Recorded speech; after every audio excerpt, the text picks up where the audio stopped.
برایم بهترین مرد پدرجان،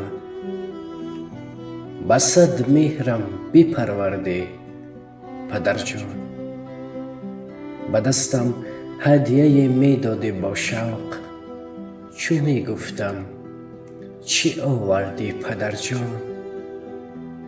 بخواهم دایما سرسبزیت را، نبیند روی تو زردی پدرجان.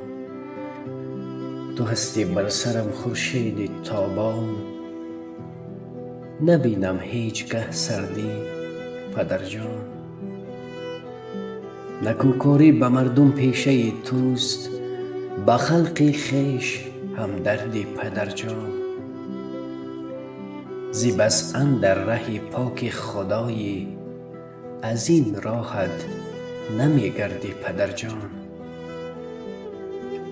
نباشد چون تو دیگر مرد نیکو،